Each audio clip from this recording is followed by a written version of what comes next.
I'm Derek Wheatley, and welcome to episode 171 of the Weekly Wheatley podcast. Thank you very much for joining us wherever you're doing so. Thanks very much for listening to me talk last week. A bit of a left turn last week. Just, to check in, kind of do a solo episode. But I did really want to talk about the idea of mental health in music and how it's addressed and covered by certain artists. And it was one of those episodes where I was so confident until I turned on the microphone, and then I was like, oh, wow, I don't know anything about this. But I got through it. I managed to stumble my way through it, and I really enjoyed it. You can support us on Buy Me a Coffee if you like. Thank you very much to whoever did the other day. It sets my mind running when a person doesn't put their name in, and it's like fair enough if they don't want to, but I just was like, I don't get to thank them personally, but thank you very much if you are listening. It's very very much appreciated. Let's get into this week's episode. We have a contemporary visual artist, and her name is Aideen Barry. How are you doing, Aideen? Hiya, Derek. How are you? I'm all right. Can I ask you about contemporary visual artists as an introduction? I'm always very careful or wary about almost putting an artist in a box. Is contemporary visual artist a good description? Yeah, I mean, I'm alive, so I'm contemporary. Yes.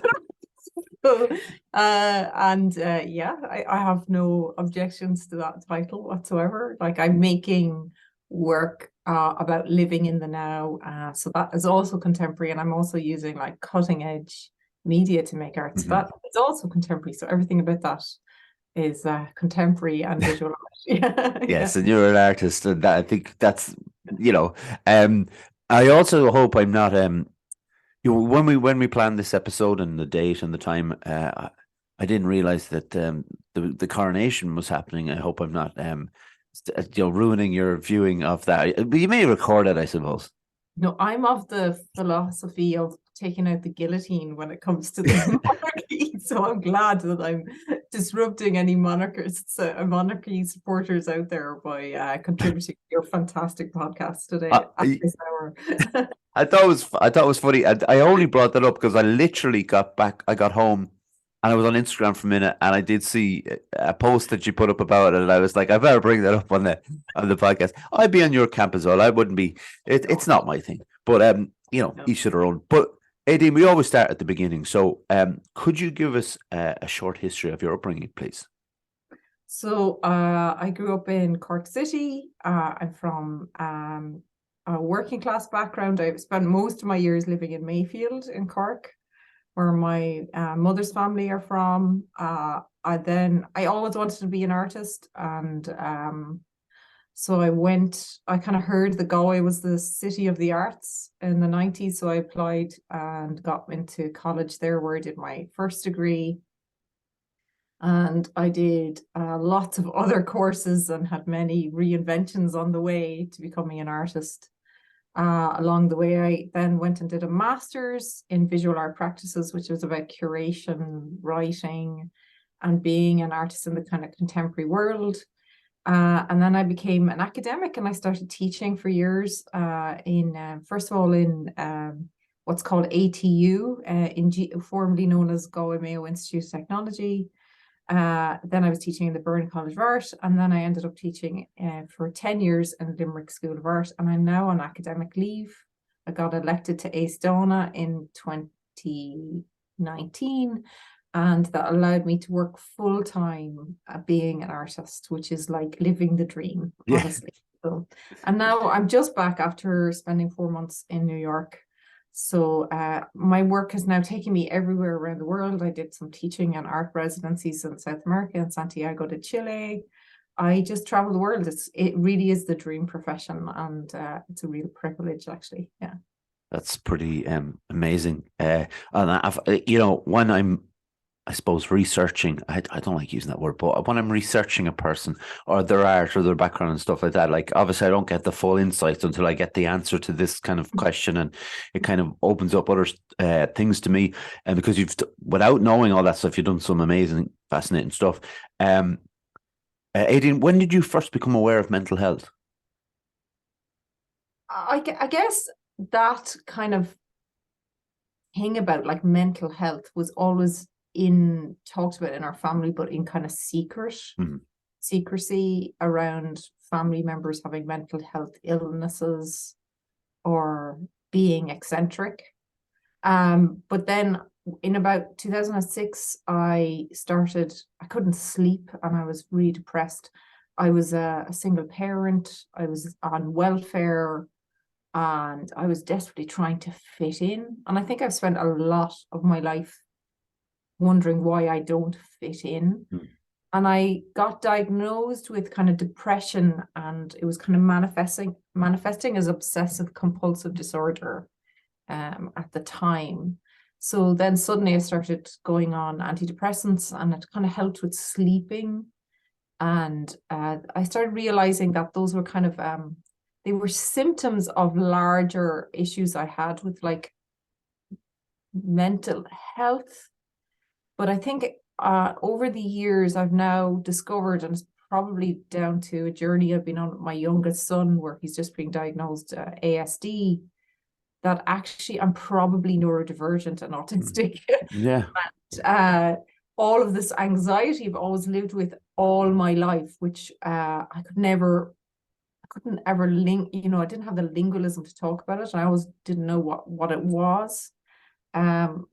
Was a kind of a symptom of probably neurodiversity and dealing with complex issues of like failures to communicate, which is possibly why I ended up in visual art, because I found I was fluent in communicating about these complex human emotions through the language of visual art, where this language kind of fails a lot of the time. Which I'm doing spectacularly here now. No, but it's something that's come up on this podcast before a few times. The idea of being diagnosed with something, when you're in your maybe 20s, 30s, 40s, whatever it might be, and it explaining a lot to you. That the idea that you didn't know why you were a certain way, or you like you said, like you didn't fit in for whatever reason.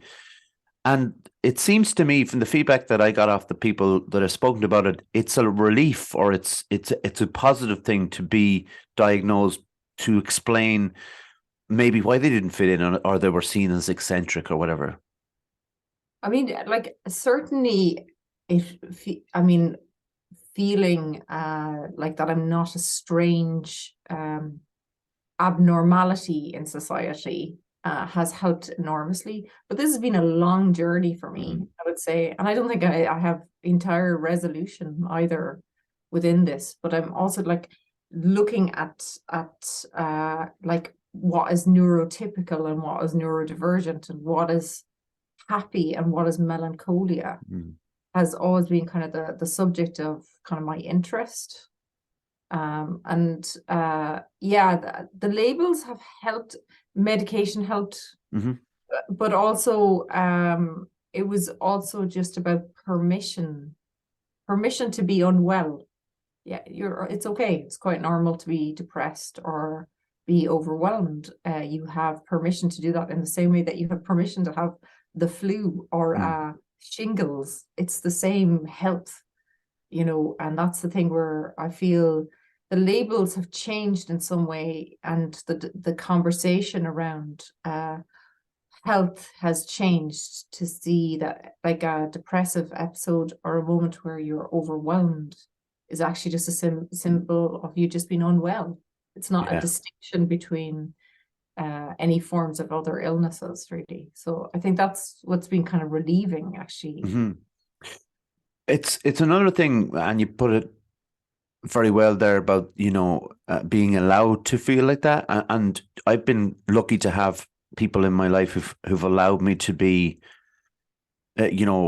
depressed or unhappy, and to give me that space to be it. Because there is another thing of like maybe you spoke about your family, like it'd be kind of a secret thing, and I think a lot of people will relate to that idea that there was somebody in the family who were suffering with mental health and mental illness, and it wasn't spoken about, and was kept in it. But now it seems to be more spoken about, thankfully, but also that people are learning to allow people to be unhappy, like still being supportive, obviously, but allowing and helping people in that way is so important. I just think that's a good way of putting it. You mentioned about like this being something that kind of helps your art or is a major influence in your art. When you started as an artist, because I think most people just think, well, art is painting. You know, like when you're a kid, it's just painting or it's coloring in or it's drawing. I think that's what people think. What was it that you started with? My mum has always been involved in the credit unions. Like, I was Right. a way for her to be kind of, she started volunteering. She started taking minutes in meetings. And I think like we're like probably in our own way quite socialist in our outlook about like feeling you have to contribute to a community in one way or another. And I mean, anybody who knows me knows that I'm very much about that. But she started getting involved in the credit unions had this art competition thing. And it was like, I suppose a message always coming back from my mum was, have savings, have something for a rainy day. It's a good escape mechanism to get out of, debt, all this sort of thing. That was the message. And within that context, the competitions were all about like savings or being part of a membership. And I just thought, oh, okay, I'll get involved in the art competition thing because I liked the message as Mm-hmm. well. I liked the idea of collegiality within the community and that the money stayed within the locale. I'm saying this now with this lingualism, but as a kid, I don't think I had that lingualism, but I just got really into the credit union art competitions and I won loads of prizes. And I think my parents, my mom especially, could see that I was artistic and wasn't really going to become a nurse or a teacher, which was kind of the pressure, especially in that time in the 90s, growing up in Ireland where we didn't have a bean. And that was like, as a young female, that's your goal in education was nurse or teacher. Mm-hmm. And I could see that she could see that I wanted to go to art college. And I also had an aunt who was a potter and she was kind of the black sheep of the family in a way, like she had done things always kind of contrary to the expectation of family. So I often would spend time with her and learn to throw pots and learn to work with materiality and things like that. And all along that way, that journey, I suddenly realized, yeah, that's my future is I'm going to be an artist. I had never had any doubts it was not going to be anything else other than that. And thankfully, it all worked out. I mean, I know now I'm a mother of 3 kids, and it's not always easy. You don't always know what profession you're going to end up in. And so I feel very lucky that from the outset, I knew what I was going to be. But that's a very rare thing. Very So, much. yeah.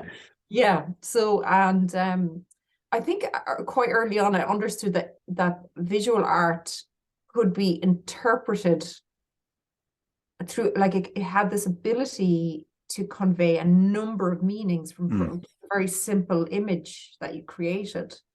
So when I saw that, I thought that was kind of a great power that you had.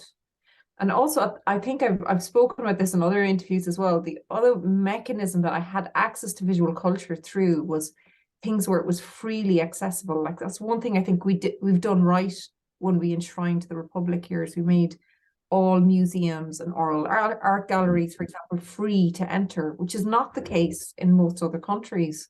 So I was able to freely go and see art exhibitions for free with no financial barrier. When you grow up in a working class, impoverished family, you go to these places for free. That's amazing. That's like a gift. So I saw that. And then I also saw these amazing art films on RTE in the early 80s that were being brought in from beyond the Iron Curtain, like Jan Svankmajer and Eva Krombakova, or Esther Krombakova and Eva Svankmarova and Yuri Laki. They were all these artists who were not able to make work that was politically sensitive. So they used surrealism to talk about oppression.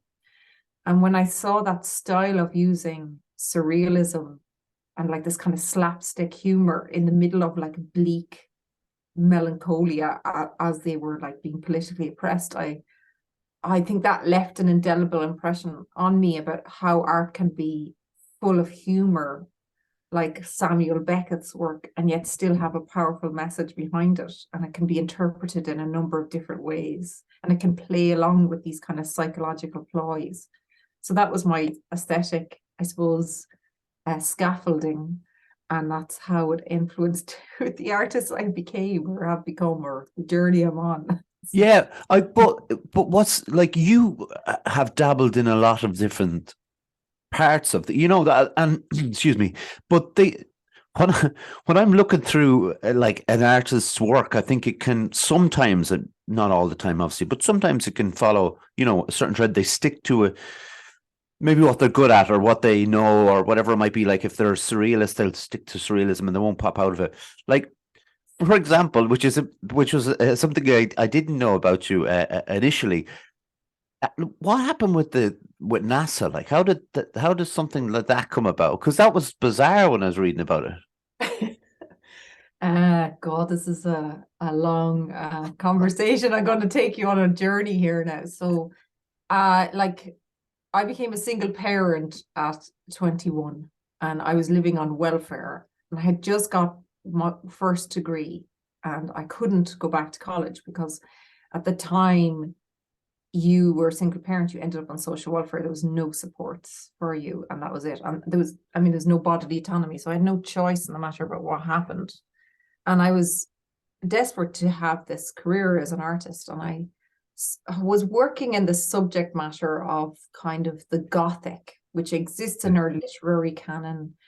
And it's kind of rooted in inherited trauma from, say, the famine. And I thought, I think if you've ever been othered or you've ever been made to feel less than, you can kind of relate to a lot of the kind of protagonists in Gothic literature, the monstrous. So I was kind of making a lot of work around that time about being oppressed, as obviously as every other cis female or female identifying woman in the country felt, especially if you had no bodily autonomy and you were forced to work at home and queue up in a dole queue and be shamed for having sex outside of marriage, blah, blah, blah, and a child outside of wedlock. And I mean, we're talking about the early noughties. It still was the case at the time. So I was making all of this work about like the claustrophobia of this domestic role. And even it's now 2023. And back then I was making a comment about that article 41.2.3 in the Irish Constitution that says a woman's place is in the home, which we are hopefully later this year going to have a referendum about the removal of that. So, so these gender norms were in my head, and I was kind of using humor to kind of pull the piss a bit out of what the expectation was on me because of the fact that I was born with a certain chromosome. And so I started making these films. They're kind of performative films where I was in front of and behind the camera at the same time. So one of the early films was this thing called Levitating. I had spent 7 days jumping while doing my housework around this estate that I lived in County Galway. And I mean, as I began to tell you, I was desperate to try and fit in. But as soon as I started doing this, all the neighbors saw me doing this jumping. I thought, oh, I definitely, the single parent at the end of the estate has definitely lost it now. Yeah. So you can imagine it was mad just seeing this woman go 1, 2, 3 jump while cutting the lawn, 1, 2, 3 jump while doing this shopping in the local supermarket, etc., etc. Anyway, so I had done this. So it was a visual fiction. It was a mirage where I had looked like I was levitating, defying gravity and defying expectation within my work. And I thought, this is a very interesting position to be considering about defying, these expectations. And then I started looking at other females in my family who had also defied that expectation of convention, of sitting down and having children and being settled and all this sort of thing. And I was really interested in my cousin who had babysitted me in the 80s, well, as a part-time job to fund her way through her own PhD in experimental physics in Cork in UCC. And I thought, she's such an interesting character. Like, she left Cork in the 1980s and she kind of left my life, but she had this kind of indelible impression on me because she was the first person to ever take me into a university or an academic environment. So I kind of hero worshipped her. And what happened was in the 1980s, and I'm so sorry, this is such a long rant. No, it's grand, it's good. In the 1980s, her name is Breda O'Callaghan. She's now married to Breda O'Callaghan Hay. And Breda got offered the opportunity to join NASA because, if I remember this correctly, Ronald Reagan was a president at the time. It was in the 80s, and the Cold War was still going on. And he had this great plan, this big kind of Republican kind of propaganda regime called the Star Wars program, capitalizing on the Star Wars program. And it was about the militarization of NASA as a kind of an arm of the military against the Russians. And it offered this massive, first of all, investment. There was like something $20 billion went into NASA to explore the idea of lasers in space, or weapons guidance systems, really. And that was Brida's specialization. And she went off and she worked for a private company called Exxon Tech, which makes parts for the US Army, and Halliburton. And then she got shortlisted. My understanding was 25 times. She trained as a pilot, like flying, these fighter jets. But my understanding is there is a problem in the Barry family with our knees. We have this thing called Osher-Shackler's disease or something like that. I wasn't able to pass the physical tests to actually progress. But technically, at one point, she was in the contention to be the first Irish woman in space. And I was like, how is this woman not on every RTE channel? Why is she not like our main science correspondent? But at the time, you have to imagine, like, women's role was not to do this. So I believe that the country turned their back on her and didn't really champion her at all. So she was kind of forgotten. So I thought, I'm going to do this whole project where I'm kind of just going to cast the lens back to look at this really interesting protagonist and why we're not celebrating more women in science and endeavor like this. And I'm also going to use this sublime and ridiculous to explore how I could take my film Levitating to the next level. And I'm so sorry about all these puns, but anyway. So I approached NASA, and they said they had an astronaut training program with a private company called Zero G, and that I could do a residency in Kennedy Space Center and train in this parabolic flight. I approached Chris Hurley from the Cork Film Centre, and I said, do you want to come out and film me doing this residency? And so I went off and I trained to become an astronaut. And the pitch to the Arts Council, who funded the project, was help me beat my cousin in the race for space. So off I went, and I shot these films of these experiences in zero gravity, which then became this whole other body of work that was influenced by my time out in NASA. So one was Vacuuming the Vacuum, and then at the time, then George W. Bush was the president of America at the time, and he was looking for weapons of mass destruction in Iraq. So while I was there, all this language of fear and absurdity was present, and I started bastardizing that language. I started looking at this kind of Michel Foucault idea of madness, civilization, and heterotopias, to go into this kind of philosophical kind of thing. And I started making this whole body of work from that whole experience. So it was completely absurd, but I did get to train in zero gravity, which was amazing. I mean, it's an unbelievable story. Like when I came across and kind of followed up on it. You did mention that a piece of yours or an exhibit of yours, which I do find amazing, weapons of mass consumption. You did say about OCD, had an effect on that, moment. Well, obviously in that moment of your life, but also on that work. Yeah, I mean, like, I don't know whether it was incorrect or of that diagnosis that I was diagnosed with obsessive compulsive disorder. I know now that I try and have things controlled in such a way to limit the amount of stress that I experience. So I think possibly it was like a very quick diagnosis that I got this obsessive compulsive disorder, but I use that diagnosis or that lingualism to look into the ideas of the absurd and control and lack of control. And that language around like this quest for weapons of mass destruction that was absurd and it caused so much damage. But that was the kind of like control mechanism that was being deployed in our psyche, in the zeitgeist, by basically these rich oligarchs who just wanted oil and the reason to invade other countries and colonize. But I was very interested in that lingualism and how that lingualism can like percolate down into the way we mediate the world and how we exist in a world that's full of fear.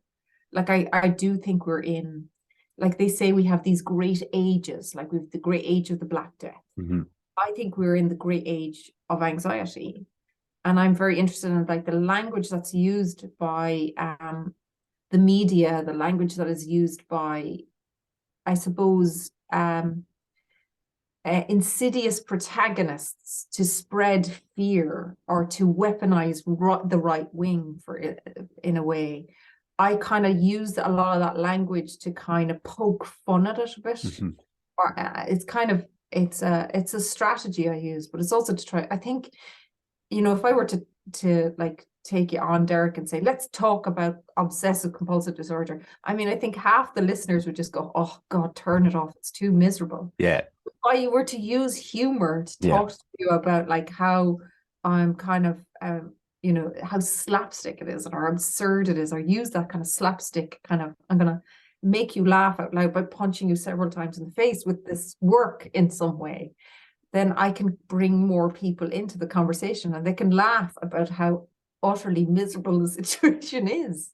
And I was looking at artists that have used the strategy of Black humor over the ages, like Bruegel the Elder was this artist who lived through like something like 8 different plague sessions during the Black Death. And I mean, he lost so many of his friends, he lost children, he lost his wife, all of these things. And he kept on using humor because that's all he could do.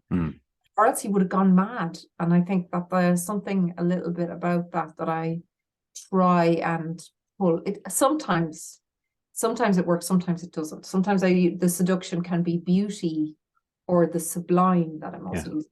A lot of the time with this particular body work that you're referring to, I was trying to use I was trying to make people laugh while inside crying. You know, well, but like Aideen, I think that's what I took from it. It's, you know, the humor and the scariness in one piece. You know, like the clean and fluid lid, like the spray lid with the grenade underneath. I mean, but that's what it is, isn't it? Like it's that idea of that's funny, it's scary, but also, how do you, like, just on the technical side of it, I suppose, like the materials you were working with, was it difficult to shape them? Because this is something that, like, this is outside of my, you know, knowledge altogether. But just looking at how like clear and pristine and stuff it looks, was it difficult to work on that technical element of it? Okay, so like I worked with other people to achieve a lot of what I was doing there. I did do a kind of a post graduate add-on course that was being run by GMIT, trying to get more women into engineering. So I could learn CAD and CNC programming. So I could learn to program these milling machines. In particular, I was really interested in, right? So I'm talking about these weapons of mass consumption, like spray grenades or, you know, cluster bombs and things like that. The language of kind of toxic masculinity, effectively, because it's all the language that's used by the bros, you know, let's throw a cluster bomb or that sort of thing. And I was like, you know what, I'd love to know how you would make something like that. And then the only place you could learn to make something like that was on an engineering program, which is predominantly filled by men. So I kind of always went kind of like, I suppose I'm a bit of like the enfant terrible in a way. Like I'm a bit of a you know, always defying convention in a way. So I joined this program. Patrick Delassou was running it at GMIT at the time, and I learned how to draw using CAD, which is now called SolidWorks, to design these spray grenades. So the original drawings you can see are pen and ink. Then we made this like kind of 3D render, and then I worked with this Korean a engineer who makes parts for combine harvesters in he's in Sligo, NY, Quan, and he makes parts for McHale's balers Oh, and good. bearing housings. But it's the exact same machines that would be used Right. to create which would use to mill a grenade. So, and that's how we worked on these CNC machines to create my arsenal of spray grenades. And then we also made this huge version called the Minefield, which is in Mayo as well, actually, in a public art project. But even the commitment around the materiality was kind of rooted in an investigation against, like an investigation into gender norms and the place that women exist within these engineering firms, which was hard work. I could tell you. Now, hopefully it's changing more and there are more women in this, but yeah. Is there a case or a sense of since you became an artist and you were out there as an artist, is there a case that you would suggest that, have you seen the fact that women haven't been given the appropriate space to work? Is there a constant fight to get in there amongst the men? Do you have another 2 hours? Yeah, we have all the time. The glass ceiling is real. The glass ceiling is getting worse, I would say. I would say, like, just this week I was talking to someone, a researcher, about AI and NFT, for example, which is really started to dominate the discussion and the role of art.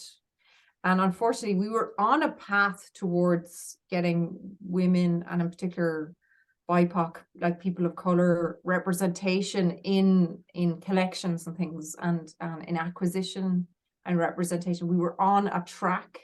So it was like something like 80% white cis men, 20% women being collected. And you could see that ranking right across the art world, for example. And then the NFT thing broke, and it just sent everything back about 40 years because it was all white straight men from the Silicon Valley, the bros, that have now completely usurped the collectors, who they're all buying men again. And so, I mean, that's just to give you that as a snapshot. Yeah. It is horrendous. It is horrendous, the representation of women. Yet, if you go into our universities or art schools, and I mean, I teach all over the world now, like I teach in Europe, I teach in America and South America and in Ireland, the vast majority of artists that are coming up through the ranks are female, or identifying as female. And so they are not, it's not representation in our collections. I do know that in Ireland, we are better at trying to get more women bought and supported in the arts. And we have a whole thing in Europe called EDI, Equality, Diversity and Inclusion, and that's percolating down and affecting things. But the art market itself is still very sexist and misogynistic and prohibitive to women. So even just that section alone is discriminatory. But like, for example, I just completed a residency in New York, and as I said, you heard me speaking there, I'm the mother of 3 kids. I have a partner. And I think there's the week before I went out to the residency, I got an email from them saying, if you have children, we suggest you don't bring them. And I was like, wow, really? Yeah. So what are you supposed to do? And like, even that kind of how the market hasn't really accommodated people with dependence even is sexist. And then even if you look at tools, like the ratio of like a MIG welder is designed for the hand. It's not designed for my hand. It's not designed for anybody that's under like the male proportion. Even the ratio of a hammer, for example, is designed for a ratio between a wrist and an elbow of a male. I don't even know where to begin. I'm so sorry. You have just brought on the most ardent feminist here about these things. I do think it's a problem. It's a serious problem about representation of women in the field of visual art, for sure. And but I can't have like a podcast about these kind of issues that I would, I'd be a feminist, obviously. I've mentioned it on the podcast before, and I can't like just bypass it, especially when someone who is keen to talk about it, and who's been in an industry that Yeah. has had, obviously, like you've said, that with the statistics, like serious lack of representation for women. So I think it's important for me to bring it up when the option is there to talk about it. Like, though, even those little things that Aideen, that she said about the hammer, like a person who hasn't worked within that would never know. I would never know that there's, Oh, it, because to me, being a male, just a hammer's a hammer. Do you know what I mean? It yeah, doesn't. yeah, It yeah, just, that's what's in my head, and it does have like that kind of wow factor when people talk about even just the minutiae. It's a bigger problem when people are telling you shouldn't bring your kids with you. That's a different story altogether. It's pretty shocking in 2023 that people are putting that out Well, there. you know what? I think I emailed them afterwards because I was like, you can I never let these things go. I Mm. always say, I mean, you have to be like the change you want to see in the world. So I emailed them back saying, listen, you are 20 years behind where we are in Europe in terms of equality, diversity, and inclusion. That statement is exclusionary and discriminatory that you sent out, and you don't understand how that has a wider Yeah, impact. And that's why I would encourage anybody, even who's listening to this podcast, who feels discrimination for one reason or another, to be on boards, to be in places of power. Reach out to me if there's somewhere I can support you in terms of, your voice being heard. I'm really happy to do that, because I think the only way we can make change is if we extend the hand, not pull up the ladder. That yeah, you extend it out and you make sure that these people have space and representation. In saying all that, and that's like a super big rant, and I'm sorry for the massive rant and virtue signal here, but I do think Ireland is definitely moving in the right direction. yeah. And I was so proud when I was in America. We were able to talk about like the universal basic income being trialed in Ireland, and they were stunned. So at the moment, like, for example, 2,000 artists have qualified for this basic Hmm. income scheme. And the objective of this basic income scheme is that it will be ultimately rolled out to every Irish citizen in a couple of months' time. And Hmm. that is, my God, I've never been so proud in my life to be able to talk about that. That we're now talking about how do we value humans and how do we make sure that they're paid and supported going forward. So Absolutely. It's when you talk about things like this, like you mentioned about the weapons of mass destruction and how that would affect you, something like that. This current affairs would affect your work and things like that. But how does other art forms, or how do other art forms affect your work? In music and obviously, I know you work in film as well. But um, how do they get through, or where are those influences? Where do they come oh from? God, I mean, it probably all started with music and popular culture. Yeah, Like it all started with music videos and started with film and uh, listening to grunge in the 90s, yeah, me too. Yeah, yeah, I know. and then industrial goth music and death metal and all that sort of thing. I mean, that's been my journey. Mhm. That has been my journey, and I mean, I can't really, that the two are all interrelated to Yeah, me. Like, I'm always considering like what is the sound that accompanies this visual that I'm making. right. I'm working a lot with film now. Just like recently directed my first feature film, and I worked with three composers, which was amazing, who created the composition for that project. And then I've been working with this amazing composer called Steve Shannon, who collaborated with me on this last project called Oblivion, with this incredible Inuit pop singer called Reet, who's from the Arctic Circle. She's Oh wow. Inuit, and we were looking at this idea of banned and outlawed music. Like, I mean, it all comes back to this thing about like othering, Yeah, as that's probably the root of absolutely everything. If you were to distill it right down and make a poutine out of me, it's about like othering. yeah. And I'm really interested in this history of banned and outlawed music, and when the Irish harp was banned, like there it caused such a damage that by 1796 there were only 11 harpers left. and the music was about to die.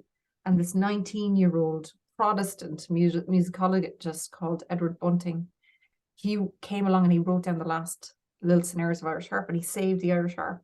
Wow. This is so amazing that another artist came along and did something like this. So I thought, I'm going to do something with this musical form because I'm really interested in the message of this whole endeavor. And I then started looking at other examples of Edward Bunting, and that was Wheat, who was this Inuit throat singer. And Inuit throat singing was banned in Canada up until the 1980s. 1980s. Why was it banned? It was colonization. Okay, right, okay. Exactly the same thing here as what happened here. Also, we exported our inherited trauma with our religious organizations like the Sisters of Mercy and the Brothers of Charity, and then they ran these industrial schools and tried to kill the Inuit heritage. Basically saw it as devil's work. And so they led to the throat singing being banned, the language being stopped being spoken or outlawed. And so Reet has been bringing it back using pop music and trying to inspire a whole series of generations to do the same. And I just thought, this is so amazing. I'd love to collaborate with her. And I said, could we make an apocalyptic pop song together about being the last of the artists? And she said, yeah. And so I worked with her, my partner, Cathal Murphy, and this incredible contemporary Irish harpist called Aisling Lyons. And we made this apocalyptic pop song together, and worked with the amazing artist called Margaret O'Connor to design what these kind of totems of the last of the artists would look like. And we made this, I suppose it was kind of like a music video. Effectively, I was thinking about all of the tropes of music videos and how they are like Trojan horses, and how music can be a Trojan horse for really complex ideas or revolution. So, and that was like the last project. And now I'm about to collaborate with Peter Gabriel, who's been one of my heroes. And amazing. Yeah, which is also very cool. So yeah, that's just the way, like I see the demarcation lines between the art forms are breaking down, which is a good thing. I think art is becoming this kind of nebulous thing that can be music, it can be a sculptured form, it can be a painting on a wall, can be something that you buy in on a record or something like that. Yeah. That's where I see art going, so yeah. But the role of all of those art forms probably came from my obsession with popular culture and how that influenced where my work would go, Yeah, it's interesting listening to you, the way you talk about art in how it's obviously it's a huge part of your life, that goes without saying, but that it's more than just art. Because I think I actually watched a video of Peter Gabriel talking about his next song, his latest single or an album that's coming out, and I love Peter Gabriel. I've seen him a couple of times, and he's amazing. But the way he spoke about his work, it's almost like he never touched on the fact that it was music. It was almost that it was something different. So it was about the electric current going in and out, and the power of water and the power of wind, and how nature plays a part in it. And you're almost thinking, if you didn't know who he was, you wouldn't be sure he was a musician, the way he was speaking. And I just love the way people can talk about art in that sense, because to me, it is bigger than that. It's like when you talked about, you mentioned the grunge and stuff like that. And it's never left me, like grunge, from when I was like 10 years old, listening to Nevermind. And ever since then, I've never like moved away from it, like Soundgarden, all these kind of bands. They're bigger than just bands to me. And I heard someone told me recently they're not really into music, and I didn't understand what that meant. It was like you know what I mean? Like somebody had, I know. like someone had hit me on the head or something, and I just couldn't. I can't imagine. Look, that's important to say as well. Like, we're not all the same, and I understand that. No, but of course, everybody is different. Yeah.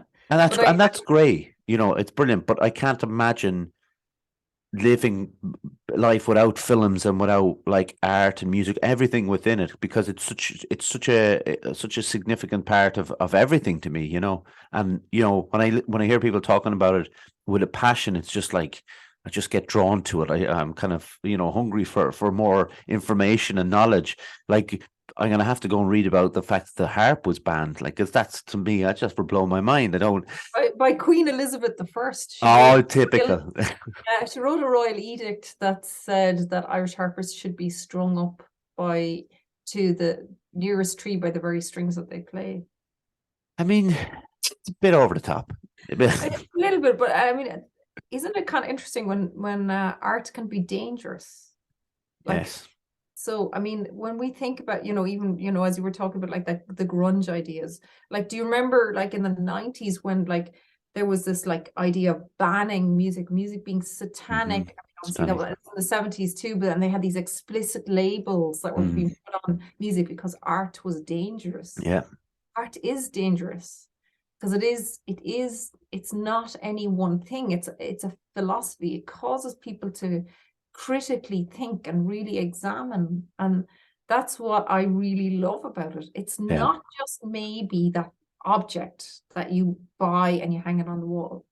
It's also full of meaning, and it can act like a virus and spread out, which I am very, very interested in, that idea of the role of art in understanding the contemporary world, the contemporary world, but the age of anxiety. So how can we see art as a kind of like this idea of resilience, something like that, especially if we're struggling with, mental health? How can we see it as something that can be a go-to? Like, as you said, like, I couldn't live without watching a film or being distracted by putting on a vinyl record. I have to always have some, like, podcast or music playing when I'm working in the studio. It's just a symbiotic relationship I have with art. Yeah. Larger sense of the word.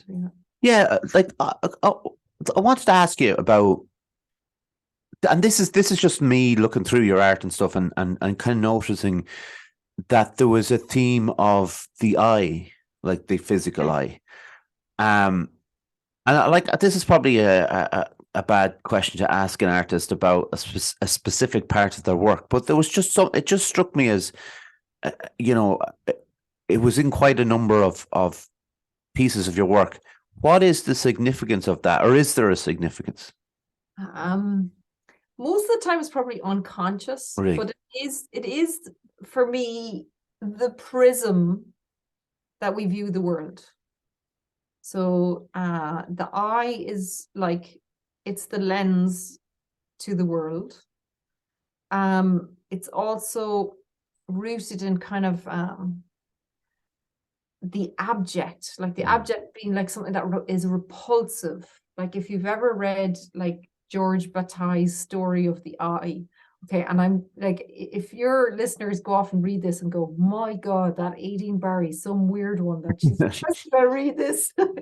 like that is a really dark kind of really absurdist, macabre, repulsive read. But I'm kind of very much interested in that, like, kind of shock tactic. I'm very interested in surrealism. I'm very interested in portals, where there's a philosopher called, like, Michel Foucault. I mentioned him earlier on, but he wrote this he gave it this address, and the transcripts of this address are available, and they're kind of more easy to read than his actual writings. But he wrote this idea called heterotopias, which are this idea that worlds exist within worlds. And the way he describes it is, for example, a library is a heterotopic space. You enter that library, you can pick up a book so you're entering one physical world, you pick a book up off the shelf, and it takes you to another world. Ships were another example, that they dock into one world and then they go off into the ocean, and then they are their own world all on their own. And I just loved that kind of philosophy. But if you think about it, the role of the eye now is a heterotopic space. Like, we use it so much to mediate the way we're viewing the world, the relationship with the eye as observer, as the gaze, the way that we're kind of objectifying things.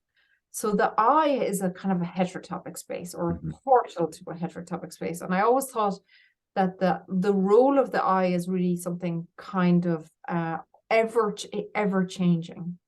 So I would look at the relationship of where the eye is placed in history, and other artists that have used eyes or prisms, and what was their intent in doing that. And I would often kind of like try and usurp their message within the work. So I'm so sorry, that's a really long-winded answer to it, but it's you don't it's have to apologize for those answers. They're great. I love it. Thanks. They're kind of plot devices a lot of the time, their placement as well. Like I can't really explain it all. No, But I do like I'm really interested in gore and horror and yeah, horror tactics and things like that. Like we're going back to popular culture, like, and to kind of tell you about where my obsession with the abject came from. Like I used to love hammer horror. yeah, And you know, hammer horror films, they actually replaced the color of the blood with like this bright orange, right. so that it was even more repulsive and more abject. So if you look at that like 1972 Lady Bathory film, Yeah, like, yeah, you look at the color of the blood, it's orange, and it makes you feel like, "Oh, I'm gonna yeah. vomit," or even the liver transplant scene in Monty Python's last film. Like, they changed the color of the blood to be even more abject, and I kind of love that kind of plot device of making you being completely repulsed and then completely scarred for life, that visual image is in their head forever. But it, like, and the other thing, every time I see an eye, and this is going back to a book I had about films. Yeah. You would probably know the name of the film. Actually, it's like from about 1926, where they show a close up of a man cutting a woman's eye with Man Ray. Yeah, Man Ray. of the open razor blade, and like ever since that, it's changed my perception of the eye. Every time I see an eye in a piece of art, that's the first thing. Now, it's not something that it's only that, you know what I mean? But that's the first thing that pops into my head. But it's something so powerful, obviously in its brutality. They used a cow's eye just in case, or maybe a sheep's eye, just in case anybody's worried. But it's just that idea of that. The eye is such a look. Another thing you can take from the eye, what I take from the eye is that you're being watched. It's not necessarily your eye, Exactly. That's the other thing. I mean, and also in the age of surveillance that we live in, it's a very real thing. You're being watched by the devices that you think are kind of sacrosanct, or yeah, I know. Yeah, we're a strange creature.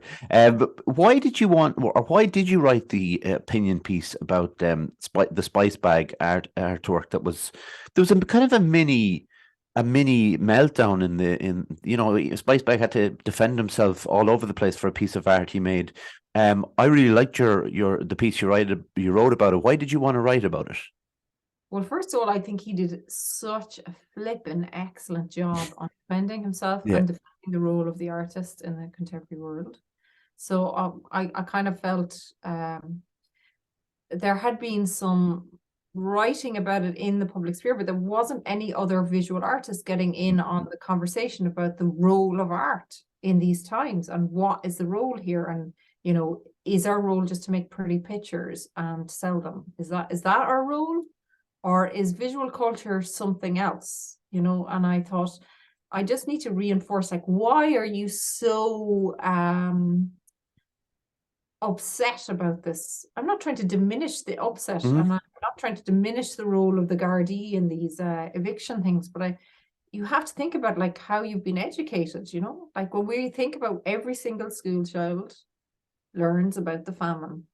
And what is the image that they think of? And actually, the image that they often think of is a lot of these artists that painted these eviction scenes become a part of their education. So it triggers our inherited trauma. And that was what those artists at the time tried to do. And in the exact same way, Spiceback has done something absolutely incredible. And he's like completely ignited the conversation around what's happening with this generation that's becoming homeless. Like it's an epidemic.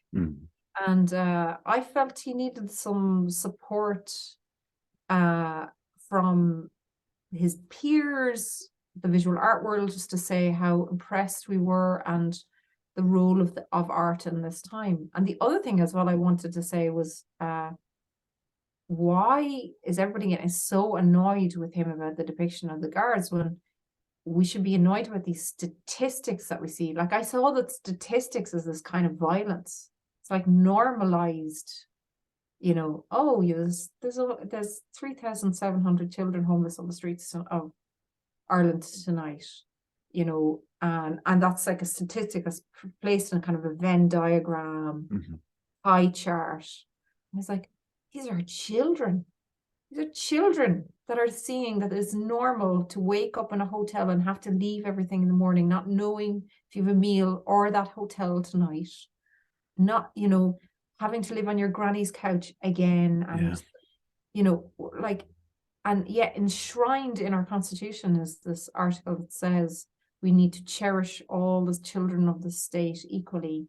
And to remember, the other thing is that that initial constitution, which has that enshrined element or article, was written by artists.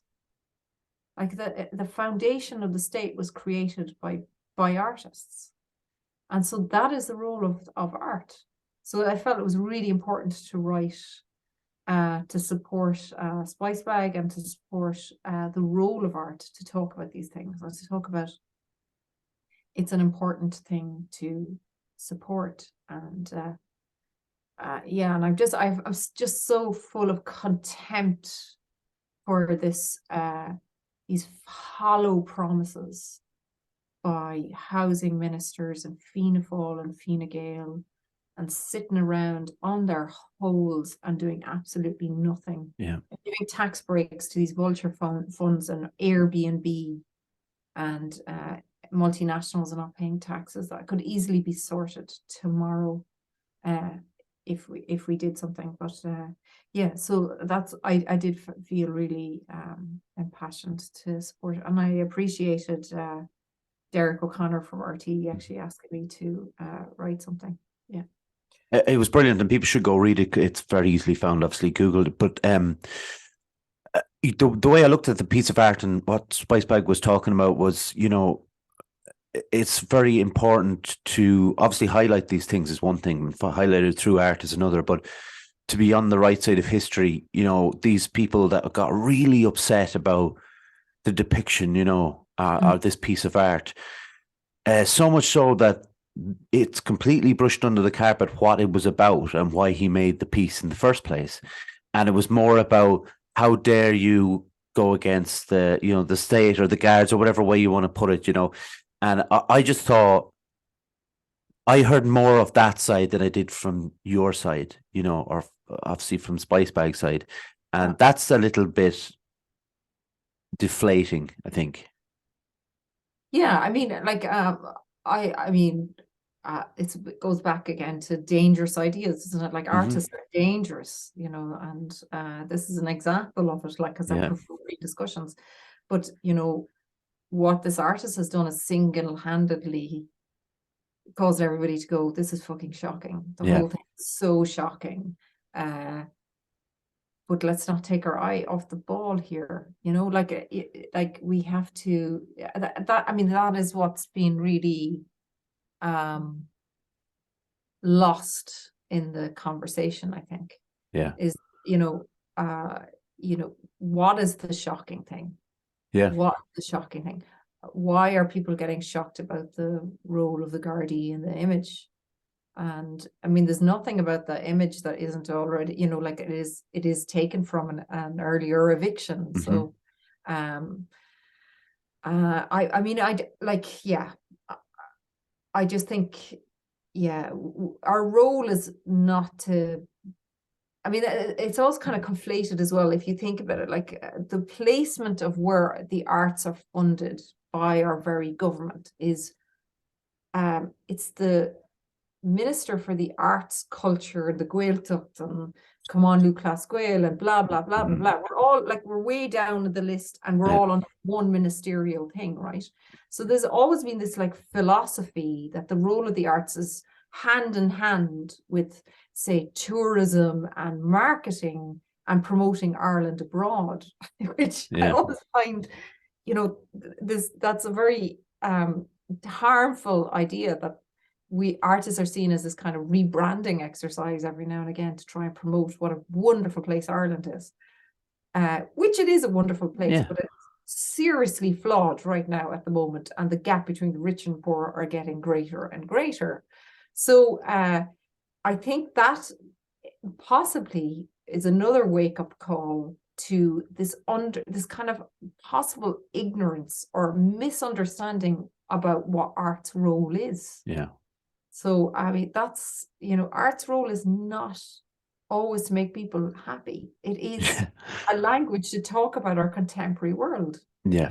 We have been ignoring a lot of what's going on here with, the creation of these data centers, with our environmental footprint, the wealth inequality, the discrimination towards the traveling community. We have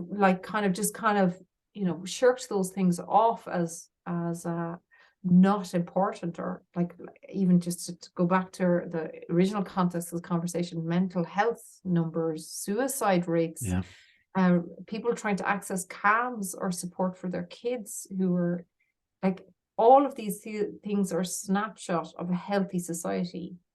And a healthier society, or the happiest societies, are the ones where they have really access to all of these resources. And actually, there's a very interesting statistic that came out of the European Union that said, like, the healthiest and happiest societies are the ones where visual art, or where art is freely and easily accessible, and something that's part of everybody's lingualism.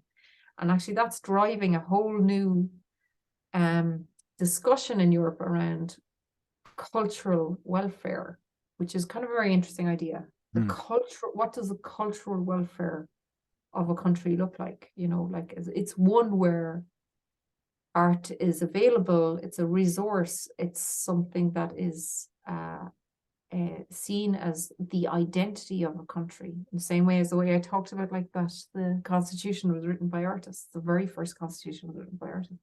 So yeah, I've gone off on a mad tangent here, but all right. I just think there's a bit of a misunderstanding about art's role by a lot of the voices in this, outrage, So, which I think also is a bit of a feigned outrage, rather than dealing with the subject matter straight on. Yeah, it's easier to shout at somebody about it than do something about it, unfortunately. I always ask this, and this is probably, again, I've mentioned this a few times, probably a redundant question for you, Aideen, because you're so busy and you've got 3 kids, but what do you like to do in your spare time? You're not going to believe this. Like, we live in rural Tipperary. I just love my garden. And I'm so glad to be back after being, 4 months in New York, where there was such a lack of green space and everything. So, I mean, I'm obsessed. If you haven't already known this, I'm like obsessed with art making. So every moment where I'm not, supporting my family, I'm art making in some form or fashion.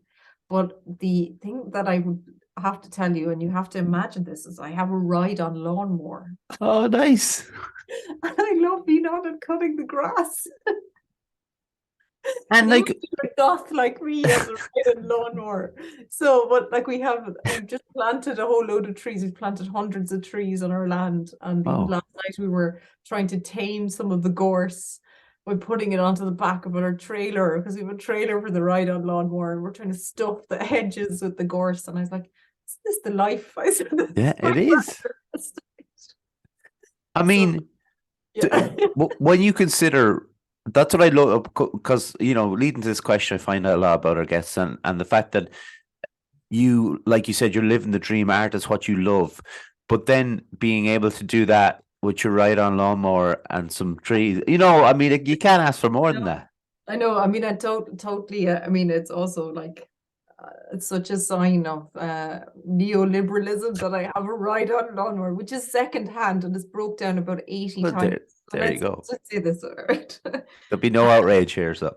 Yeah, there isn't. And I am very lucky. I am speaking from like a position of privilege, that I have a home here in the middle of nowhere, where we could only afford something like this. But there's nothing quite like having your own place and having your own security. And like the only reason why I say I'm so happy about all this is because I've been very fortunate to have that security and a garden and a lawnmower and things like that.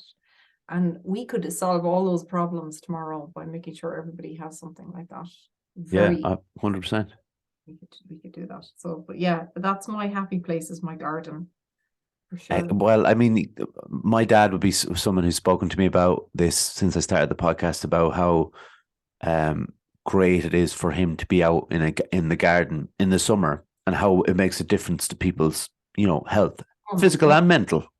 Totally. I mean, I could say it's the same with me. Like, as soon as the light changes, oh my God, it's like the best country in the world to live in when the light changes. Be out the nights and the hours change. You get the grand stretch in the day, and everybody's in great form. It's absolutely brilliant. But yeah, I've been out in the garden. Your dad is right. It's like the best thing in the world.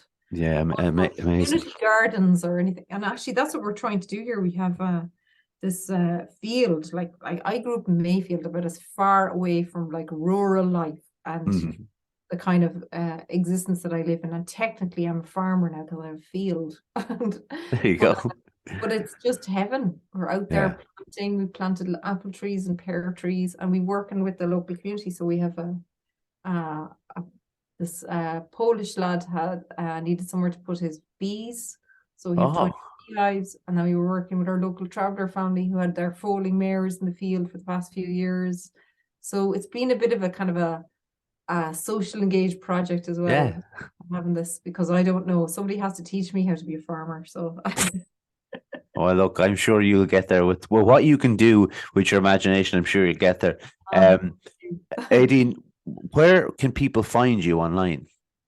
I mean, I'm on almost every I came off Twitter because of the horrendous Elon Musk, so I'm not on that anymore. But you can find me on Instagram and Facebook for the time being, and I'm on my website, aideenbarry.com. So if anybody wants to contact the studio or anything like that. Look, people should definitely follow you over on Instagram, because it's obviously more about your art. It's a lot about stuff that you believe in, what you've spoken about, which is very important. I want to thank you so much, Aideen, first of all, for giving your time to us, but also for being so thoughtful with your answers. I've really enjoyed chatting with you. You're most welcome, Derek. It's a great project that you're doing here with the podcast. Thank you so much. Thank you very much. Listen, Aideen, if you wouldn't mind just sticking around for a minute, I'll close all this out and we'll get a quick photo for the archives, because I've got a lot of them now, and I'm building up to something big for the wall, I think. So, but we'll see how that goes. But that's the goal, anyways. But it's like you with the farming thing. That's my thing, you know. Yes, we'll see how we get on. But I also need to thank other people. I need to thank John for doing all the tech stuff. I always thank my mum, my dad, my granddad, Joran Calvin for the music, for the logo, the graphics. We're on YouTube. Subscribe if you wouldn't mind. We're also on, fortunately, why are we still on Twitter? I'm gonna get off Twitter. We're on Instagram. We're on Facebook. The podcast platforms are the usual: Spotify, Apple Anchor, Google Podcasts, things like that. And thanks everyone for watching and for listening. Go follow Aideen, and Aideen, once again, thank you so much. You're most welcome. Thanks for having me. You're welcome. And everyone else, we will